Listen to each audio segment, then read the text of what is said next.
জন্য অনেক ক্ষেত্রে বলে না যে অনেকে দালালি করে, উনি বলছেন আমি আশা করি কোনো সাংবাদিক এটা করবে না। আমি যদি ভালো থাকি, আপনি যদি ভালো থাকেন, এইসব কেউ করবে না। করবে? আবার একদিনে যেটা মনে হলো বগুড়ার মূল সমস্যা যেটা হয়েছে, আমি 4 থেকে 5টা আমাদের সমস্যা হয়েছে। তার মধ্যে 1 নম্বর যে সমস্যাটা সেটা যানজট। আমার কাছে শুনে মনে হলো যানজট। এরপরে মাদক, বিশাল একটা এখানে সমস্যা।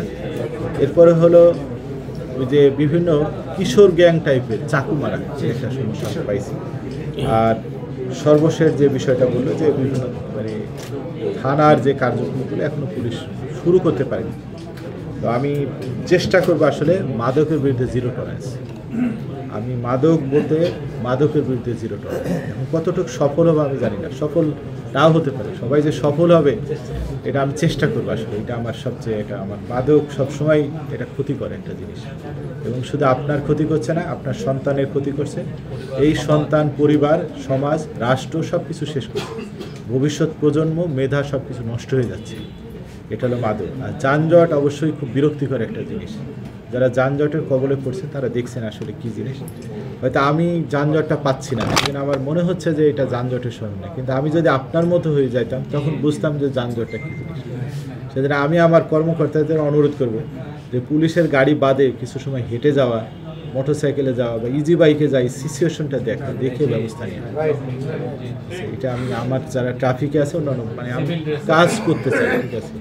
আমার জন্য আসলে সবাই সমান, এখানে কেউ ভিআইপি না, সবাই সমান। এই বগুড়ার অধিবাসীরা সবচেয়ে বেশি মর্যাদাবান, ঠিক আছে। এই শহরে যারা বাস করে, এই জেলায় যারা বাস করে তারাই, ঠিক আছে। আর আমাকে অনেক ক্ষেত্রে আপনারা মাননীয় পুলিশ সুপার বলছেন, আসলে মাননীয় বলার দরকার নেই। আমি সেই রকম সম্মানিত এবং মাননীয় কেউ না। আমি বগুড়া জেলা পুলিশ সুপার, সরকার নিয়োগ দিছে, আমি আপনাদের হয়ে থাকতে চাই। আমার কথা এটা, ঠিক আছে। এরপরে বেশ কিছু বিষয় আসছে থানার কার্যক্রম নিয়ে, আমরা খুব শর্টলি চালু করবো এটা, ঠিক আছে। আমরা রিকনস্ট্রাকশন, রিহ্যাবিলিটেশন শুরু করছি। আমরা ব্রিফিং দিছি ফোর্সদের, পুলিশ লাইন্সে যাচ্ছি বিভিন্ন থানা ফাঁড়িতে। তাদের একটা দীর্ঘ মানে সময় তারা একটা ট্রমার মধ্যে আছে, এটা কাটিয়ে আমরা কাজ খুব মানে অতি সত্বর শুরু করতে চাই, অতি সত্বর। এবং আপনাদের সহযোগিতা লাগবে। আমি আশা করবো আপনারা সহযোগিতা করবেন। যে রাষ্ট্রের যে একটা বাহিনী, এই বাহিনী কার্যক্রম যাতে চলতে পারে আপনারা সহযোগিতা করবেন। আমি মনে করি রাষ্ট্রের এই যে প্রেস যেটাকে বলা হয়, সেটাকে বলতে হয় 4th pillar of the state.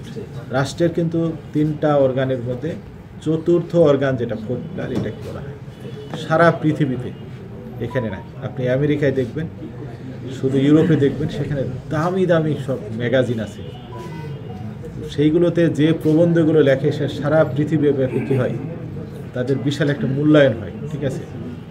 তো সাংবাদিকদের ভূমিকা সব সময় থাকে, সব জায়গায় থাকে, ইভেন আমেরিকাতে, ইংল্যান্ড, সব যেখানে যাবেন, ঠিক আছে, সুন্দর ভূমিকা থাকে। আপনাদের সহযোগিতা সবচেয়ে আমাদের বেশি লাগে, কারণ আপনারা এই বিষয়টা যদি প্রচার করেন মানুষ খুব পজিটিভভাবে নেবে আমাদের এই বিষয়টা। সেজন্য আপনাদের সহযোগিতা লাগবে।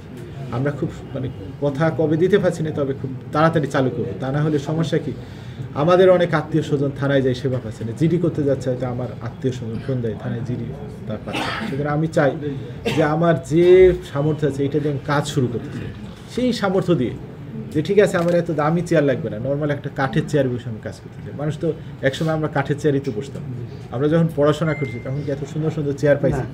কাঠের চেয়ারে রাত জেগে কুপি বাতি দিয়ে পড়াশোনা করছি। ইউনিভার্সিটিতে গেছি, 7-8 জন এক রুমে থাকছি, হয়তো আলু ভর্তা ডাল দিয়ে খাইছি, আত্মীয় স্বজন আসছে, ওই ছোটো বেডেই একসাথে থাকছি। এখন হয়তো এত খুব দামি দামি এসি রুম বেড লাগে, ঠিক আছে। কিন্তু আমরা চালু করতে চাই সব কিছু, এইভাবে আমরা চালু করতে চাই ছোটো থেকেই, ঠিক আছে। আমাদের যেটা আছে সেটাকে আমরা চালু করতে চাই। আর অলওয়েজ ওয়েলকাম, আপনারা সবাই আমার কাছে ওয়েলকাম। ওই যে একজন বলছেন যে আগে বিভিন্ন সময় পত্রিকায় নিউজ পাই না, আমি যেখানে ছিলাম মানে অফ দ্য রেকর্ড বলে দিই, আমি সবারই সাথে ভালো সম্পর্ক। বললাম না, এই যে কবির ভাই ছিল আমাদের, ঠিক আছে, হয়তো তাকে অনেকে দাওয়াত এই পন্থী হলে দাওয়াত দিন, কিন্তু আমি সব কবির ভাইকে জিজ্ঞেস করবেন যে আমি সবসময় বলছি ভাই আপনি তার নিউজ পাবেন। কারণ আপনি তো সাংবাদিক হলো তো কোনো একক কোনো গোষ্ঠীর না, গোষ্ঠীর, আপনি কি কোনো গোষ্ঠীর না? নিশ্চয় না, জনগোষ্ঠীর। আপনি জনগোষ্ঠীর, আপনি সংবাদ পাবেন, সংবাদ প্রচার করবেন। তো আমি আশা করব অনেক পয়েন্টস আমি অনেক জায়গাও চিনি না, যে জায়গাগুলোর নাম বলছেন আমি নোট করছি, এগুলো আমি ধীরে ধীরে চেষ্টা করব। আমি যদি বলি যে আমি করে ফেললাম এখনই পারলাম না, তখন আমাকে বলবেন যে আপনি তো একটা হিপোক্রেটস, আসলেন খুব মিষ্টি মিষ্টি কথা বললেন, ভালো বলে, কিন্তু তুমি তো ফাউল একটা স্পেয়ার ছিল, কিছুই করলে না। আমি খুব ধীরে ধীরে চেষ্টা করব, আমি যে কদিনই থাকবো আমি চেষ্টা করে যাব আমি আপনাদের সহযোগিতা নিয়ে আমি চেষ্টা করব। আমি জানি না কতটুকু পারবো, আর যদি ব্যর্থ হই মনে করি এই ব্যর্থতাটা আমার, আপনাদের না। আর সফল হলে এই সফলতা আপনাদের, ঠিক আছে?